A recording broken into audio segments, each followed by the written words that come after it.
I'll tell you, I interviewed a number of extraordinary candidates for this job, all with sterling credentials. But what gave me confidence that this was the right man for the job wasn't his degrees and wasn't his resume. It was in talking to him and seeing his amazing family, a sense that this is somebody who knows what's right and what's wrong, and is willing to act on that basis every single day.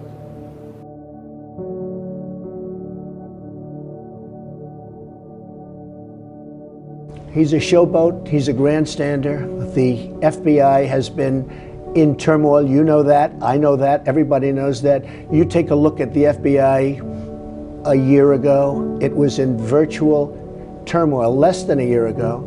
It hasn't recovered from that. Comey's relationship with the president has been closely watched. Right here in their first meeting at the White House, the president, in fact, and joking now James Comey that gets you've become more famous than me.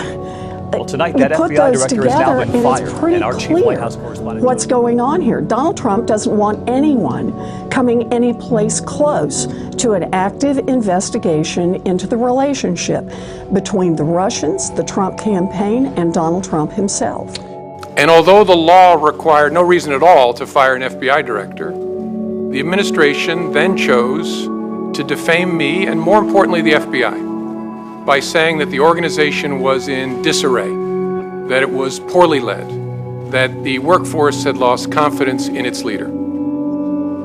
Those were lies, plain and simple. And I am so sorry that the FBI workforce had to hear them, and I'm so sorry that the American people were told them. Democracy looks like. This is what democracy looks like. This is what democracy looks like. No more lies. No more lies. No more lies. No more lies. No more lies.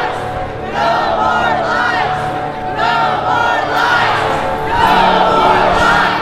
No more lies. And in fact, when I decided to just do it, I said to myself, I said, you know, this Russia thing with Trump and Russia is a made-up story. It's an excuse.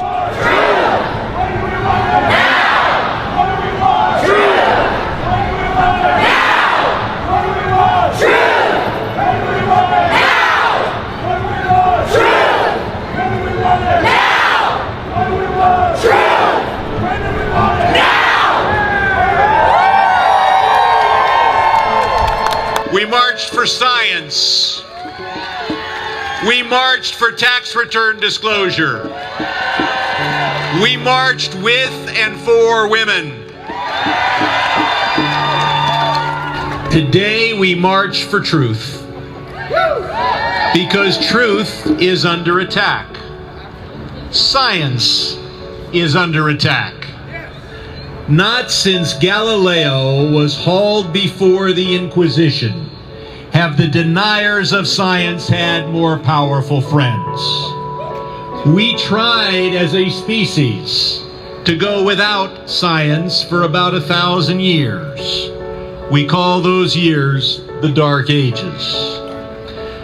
I've learned that we need to rely on scientific consensus, scientific facts, not alternative facts.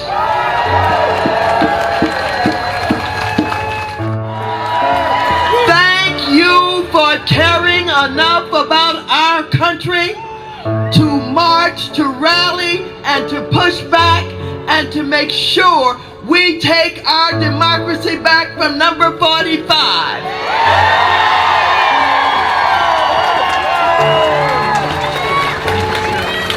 Ladies and gentlemen, we're confronted with the likes of which we've never seen before in our lives.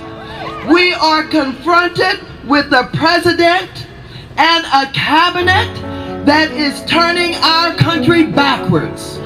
We are confronted with a president who has lied, who has misrepresented, who has been in collusion with the Kremlin clan,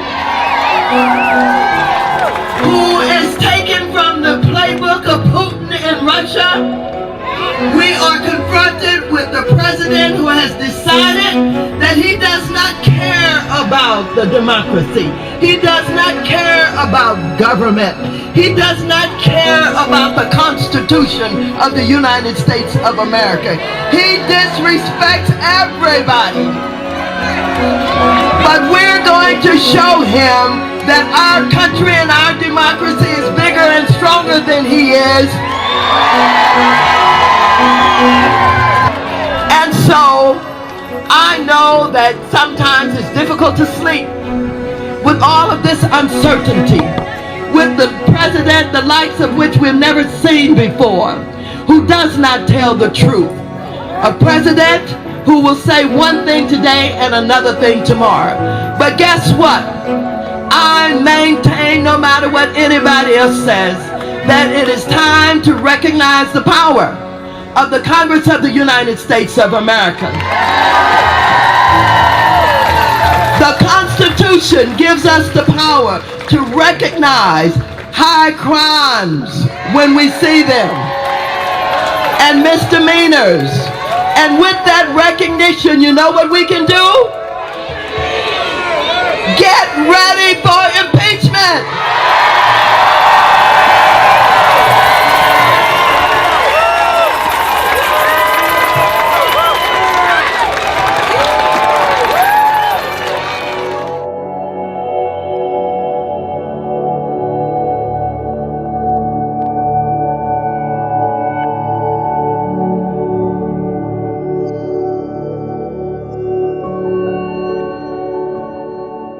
The FBI will be fine without me. The FBI's mission will be relentlessly pursued by its people, and that mission is to protect the American people and uphold the Constitution of the United States. I will deeply miss being part of that mission, but this organization and its mission will go on long beyond me and long beyond any particular administration. I have a message before I close for my former colleagues of the FBI. But first, I want the American people to know this truth. The FBI is honest, the FBI is strong, and the FBI is and always will be independent. And now to my former colleagues, if I may. I am so sorry that I didn't get the chance to say goodbye to you properly. It was the honor of my life to serve beside you, to be part of the FBI family, and I will miss it for the rest of my life. Thank you for standing watch. Thank you for doing so much good for this country. Do that good as long as ever you can.